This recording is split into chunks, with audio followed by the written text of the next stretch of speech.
గుర్తించింది. ఈ 9 వెనుకబడిన జిల్లాలకు కూడా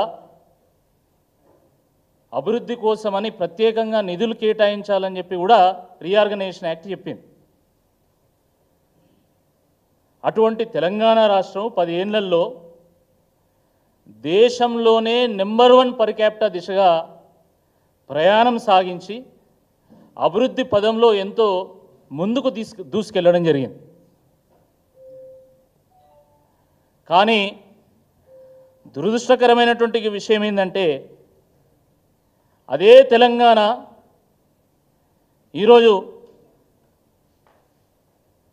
మార్పు మార్పు అని చెప్పి ప్రజలు ఆశపడి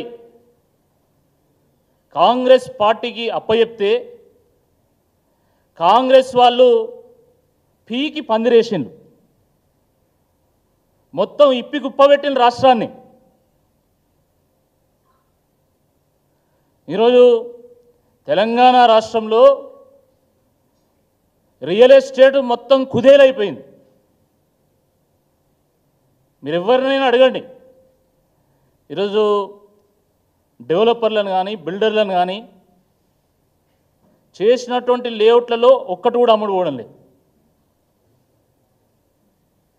కట్టినటువంటి ఫ్లాట్లలో ఒక్కటి కూడా అమ్ముడు పోవడం లేదు.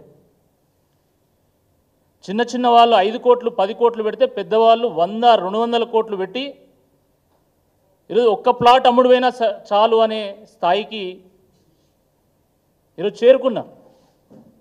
అంత దయనీయమైనటువంటి ఒక పరిస్థితుల్లో ఈరోజు రియల్ ఎస్టేట్ రంగం ఉన్నది. ఇది వాస్తవమా కాదా ఒకసారి మీరు ఆలోచించండి. ఎక్కడికి పోయినా హైదరాబాద్లో ఈరోజు టూలెట్లు దర్శనమిస్తూ ఉన్నాయి. నేను మొన్న గచ్చిబౌలి చౌరస్తాకు పోయినా. గచ్చిబౌలి చౌరస్తాకు పోతే అక్కడ పాత బిల్డింగ్లకు కొత్త బిల్డింగ్లకు టూలెట్ బోర్డులు పెట్టింది. చాలా చోట్ల ఇదే పరిస్థితి. కాజాగూడలో సాయి ఐశ్వర్య రెసిడెన్సీ ఒక రెసిడెన్సీ ఉంది. అక్కడ ఒక అపార్ట్మెంట్ ఉంటే 8 ఫ్లాట్లు ఉంటే 3 టూలెట్ బోర్డులు పెట్టింది. సాధారణంగా హైదరాబాద్లో ఇల్లు కావాలంటే నెల రోజులు తిరగాలి, కానీ ఈరోజు ఎక్కడికి పోయినా కూడా టూలెట్ బోర్డులు దర్శనమిస్తూ ఉన్నాయి. ఇది వాస్తవమా కాదా ఒక్కసారి ఆలోచించండి. రియల్ ఎస్టేట్ అంటే ఇదేదో కేవలం వ్యాపారానికి సంబంధించినటువంటి అంశం కాదు. ఇది ఎన్నో వ్యాపారాలు రియల్ ఎస్టేట్తోని కన్స్ట్రక్షన్తో ముడిపడినటువంటి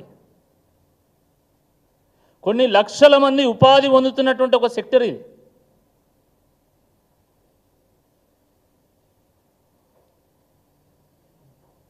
కేవలం రియల్ ఎస్టేట్ కన్స్ట్రక్షనే కాదు, ఈరోజు టెక్స్టైల్ ఇండస్ట్రీ మొత్తం కుంటుపడింది.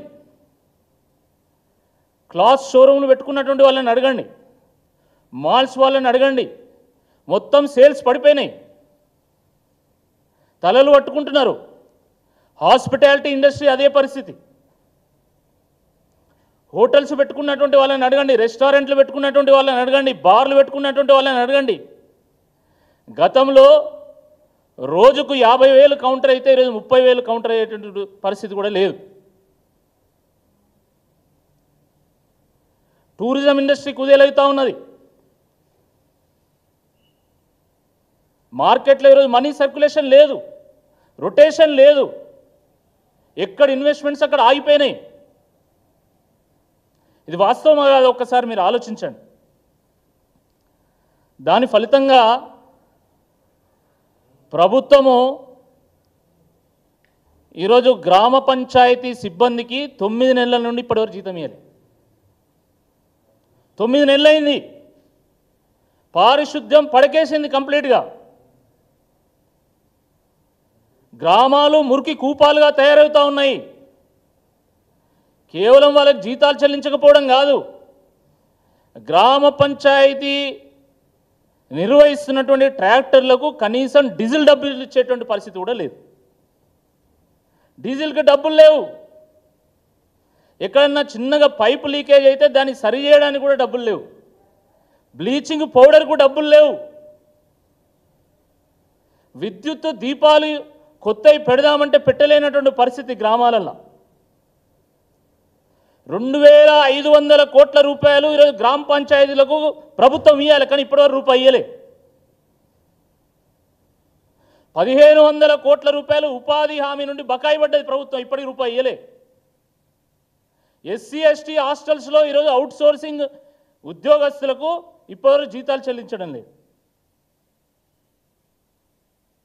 గవర్నమెంట్ జూనియర్ కళాశాలల్లో డిగ్రీ కళాశాలల్లో అవుట్ సోర్సింగ్ ఎంప్లాయీస్కి ఇప్పటివరకు రూపాయి చెల్లించలే.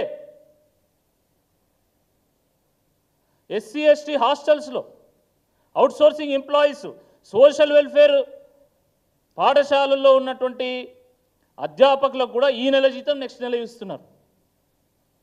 5 డిఏలు పెండింగ్ ఉన్నాయి. పిఆర్సీ జాడలేదు, ఇప్పటి వరకు ఊసు లేదు. ఇక రుణమాఫీ బండారం ఏదో నిన్ననే బయటపడ్డది. ప్రధానమంత్రి గారు కాంగ్రెస్ ఉంటే క్రైసిస్ ఉంటుంది, కాంగ్రెస్ ప్రామిస్ చేసినటువంటి రుణమాఫీ ఇప్పటివరకు తెలంగాణలో చేయలేదంటే నిన్న రేవంత్ రెడ్డి గారు హడావిడిగా ప్రధానమంత్రి గారు లేఖ రాసింది. మొన్నటిదానికి ఏమన్నాడు, మొత్తం రుణమాఫీ చేసిన తెలంగాణలో అని మీసాలు తిప్పాడు. ఇప్పుడు ఏమైంది? నీ బండారం బయటపడ్డదా లేదా? గత కొద్ది నెలలుగా హరీష్ రావు గారు, కేటీఆర్ గారు మీరు అబద్ధాలు ఆడుతున్నారు, రైతులకు రుణమాఫీ సరిగ్గా జరగలేదు, కేవలం ప్రతి గ్రామంలో 30% 40% మందికి అయింది, మిగతా వాళ్ళకి కాలేదంటే లేదు, ఖచ్చితంగా ప్రతి ఒక్కరికి చేసినా అని చెప్పినావు. మరి ఇప్పుడు ఏంది సంగతి? 18,000 కోట్ల రూపాయలు మాత్రమే రుణమాఫీ చేసినామని చెప్పి నిన్న నువ్వే ఒప్పుకున్నావు కదా. మరి క్షమాపణలు చెప్తావా? ముక్కు నేలకు రాస్తావా? ముఖ్యమంత్రి చెప్పేటువంటి అబద్ధాలు చెప్పలేక మైకులు ఊరేసుకునే పరిస్థితి వచ్చినాయి. ఇది వాస్తవము. అబద్ధాలు ఎంత ఆడంబరంగా, ఎంత అందంగా, ఎంత గంభీరంగా చెప్పాలనో రేవంత్ రెడ్డి గారిని చూసి నేర్చుకోవాలి. స్వయంగా ముఖ్యమంత్రి స్థాయిలో ఉండి అబద్ధాలు ఆడతాడు.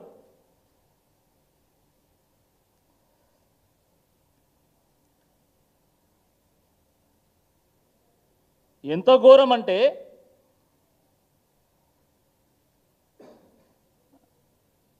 ప్రభుత్వానికి రావాల్సినటువంటి ఈ 9 నెలల్లో రావాల్సినటువంటి ఆదాయం 87,000 కోట్ల రూపాయలు, కానీ వచ్చిన ఆదాయం ఎంత అంటే 73,000 కోట్ల రూపాయలు. అంటే సుమారుగా 13,000 కోట్ల రూపాయలు ప్రభుత్వం ఆదాయానికి గండిపడ్డది. అంటే సుమారుగా నెలకు 1,500 నుంచి 2,000 కోట్ల రూపాయలు షార్ట్ ఫాల్ ఉన్నది. ఎక్సైజ్ ఇన్కమ్ కూడా తగ్గింది. 3,500 కోట్ల రూపాయలు ప్రతి నెల వస్తాయని ప్రభుత్వం అంచనా వేస్తే 3,000 కోట్లు కూడా దాటడం లేదు. అదేవిధంగా మరి కమర్షియల్ ట్యాక్స్ కూడా అదే పరిస్థితి.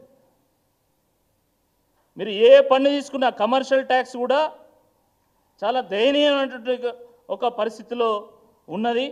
అంటే ఎక్కడ కూడా వస్తువుల యొక్క కొనుగోలు జరగడం లేదు, దానివల్ల ప్రభుత్వానికి ఆదాయం రావడం లేదు. ప్రభుత్వానికి ఆదాయం రాకపోవడం వల్ల ప్రభుత్వం ఈరోజు అభివృద్ధి కోసం నిధులు వెచ్చించలేనటువంటి ఒక పరిస్థితి. ప్రభుత్వం క్యాపిటల్ ఎక్స్పెండిచర్ అంటే కేవలం అభివృద్ధి కోసమే. రెవెన్యూ ఎక్స్పెండిచర్ అంటే జీతాలు, సబ్సిడీలు, ఉచితాలు ఇవన్నీ ఉంటాయి. కానీ క్యాపిటల్ ఎక్స్పెండిచర్ అంటే కేవలం అభివృద్ధి కోసం ఖర్చు పెట్టేటువంటి నిధులు 32,000 కోట్ల రూపాయలు ఖర్చు పెట్టాల్సి వస్తే ఇప్పటివరకు కేవలం 8,000 కోట్ల రూపాయలు మాత్రం ఖర్చు పెట్టింది. అంటే పరిస్థితి ఎడిపోతున్నది. ఆ రోజు బీఆర్ఎస్ ప్రభుత్వము కరోనా సందర్భంగా కూడా, కరోనా సమయంలో కూడా రైతు బంధువు ₹1 కూడా తక్కువ కాకుండా ప్రతి రైతుకు ప్రతి ఎకరానికి ప్రతి ఫసలుకు 5,000 రూపాయలు చెల్లించింది వాస్తవమా కాదా మీరు చెప్పండి. కానీ ఈరోజు ఏ సంక్షోభం లేదు, ఏ రెసిషన్ లేదు, ఏ సమస్య లేదు, అయినా కూడా అసలు